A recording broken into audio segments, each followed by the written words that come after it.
The first talk, I'm going to kick it off. I've been assigned the task of discussing anticoagulants, when to stop and when to restart. Please keep in mind these are guidelines and not standard of care. So we're dealing with an aging population where medication and population dynamics become very important for this topic. We're finding that there are multiple chronic medical conditions that require anticoagulants.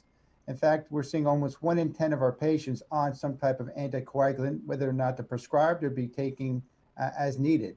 The common ones that we see prescribed are warfarin, the newer direct oral anticoagulants, the heparins, aspirins, and then we have a lot of our patients that are on nsaids, and the oral supplements are starting to be something that we need to kind of keep in mind when addressing our surgical population.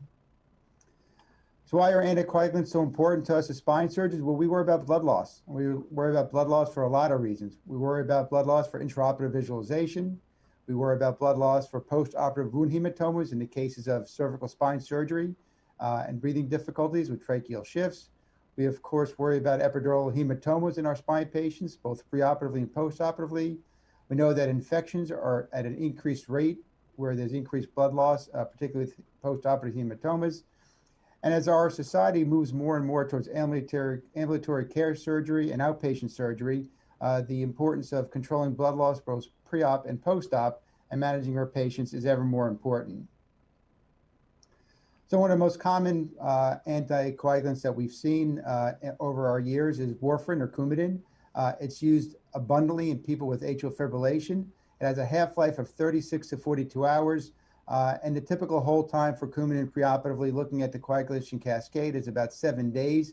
And on the day of surgery, we'd like to see a PT-INR of less than 1.2. It affects factors 7, 9, 10, and 12. Vitamin K is an antagonist. And it's been said that we can restart it 24 hours after surgery. However, I'd be careful, with a lot of these recommendations, because a lot of these recommendations are based on pharmacokinetics, where they look at 5 times the half-life as when to stop medications. And a lot of the literature that we're looking at today is really not spine literature, but from other specialties. The newer direct oral anticoagulants, so these are some of the more common ones we see today. They're also called new oral anticoagulants. They're anti-10A agents, and you can see where they affect the intrinsic pathway and the extrinsic pathway in the cascade to the right. We hold these typically for 3 days. These include the Eliquis, Xarelto, and all of these have a half-life of about 8 to 15 hours. Again, the literature suggests that we can start it 24 hours post-operatively, but we need to individualize our patients, knowing how much blood loss and how much drainage that we're seeing in the post-operative time frame.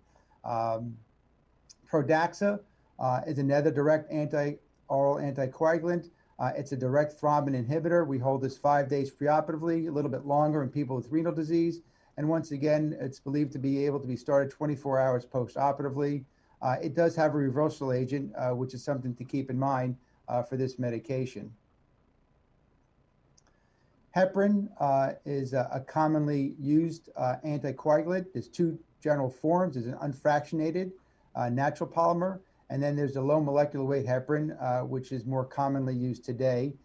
These have a half-life of about 4 to 6 hours. A synthetic derivative of low molecular weight heparin is a Rixtra. It's specific for factor 10A, typically held for 4 days prior to surgery, and can be resumed 24 hours after surgery. As far as the unfractionated heparins, there's 2 general deliveries. There's the intravenous and the subcutaneous. The intravenous has an immediate effect, while the sub-Q has about a 1-hour delay. They have the same half-life of 1.5 to 2 hours, and therefore we can typically safely stop them about 6 hours prior to surgery when their therapeutic effects cease. We can follow this with the activated partial thromboplastin time. There is a reversal agent in protamine sulfate. And again, a lot of this is surgeon specific. We see our patients stopping these typically the night prior to surgery at midnight, and they're typically safe to have surgery the next morning. Low molecular weight heparins include some of the common Lovenox products and Fragmin. We hold these typically 12 hours before surgery, and again, they can be restarted about 24 hours after surgery. The advantages of the low molecular weight heparins particularly are decreased risk of heparin-induced thrombocytopenia, their sub-Q dosing, and there's no monitoring required for the low molecular weight heparins. Of all the ones that we're going to discuss today, aspirin as a platelet inhibitor is probably one of the more controversial ones that we talk about at this time with regards to when to hold. From a mechanistic standpoint, it blocks cyclooxygenase, it inhibits platelet aggregation, and the most important aspect is that its effects are irreversible on platelets. So where does the controversy occur with aspirin and platelet? It's really with the patients that are low dose heparin versus the higher dose heparin. Low dose heparin is defined as less than 100 milligrams. Some people think that you can hold that or continue even up to 12 hours prior to surgery. There are still some that believe it should be stopped greater than 7 to 10 days. Some of this is depending upon your patient and their other health risks.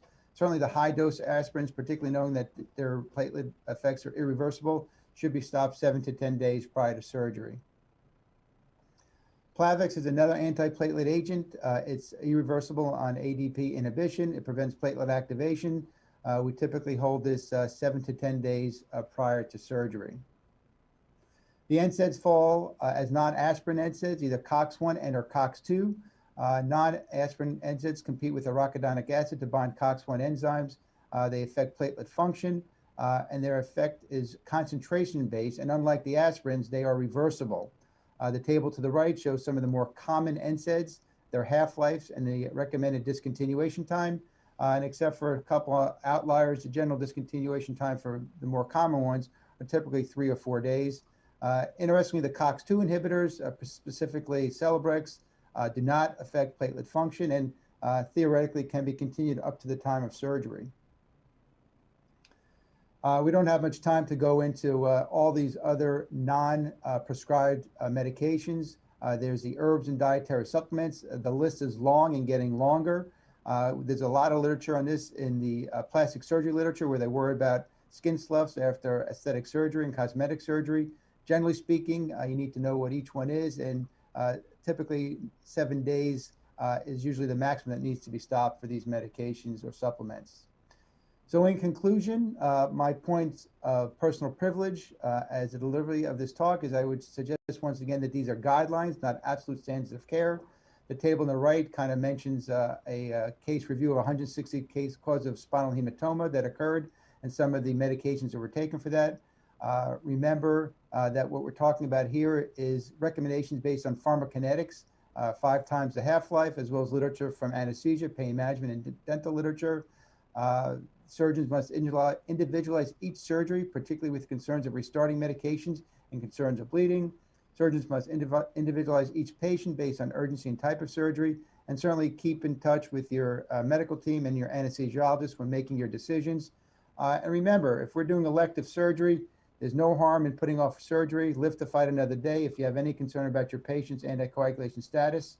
And that's 6 minutes of anticoagulation. Thank you.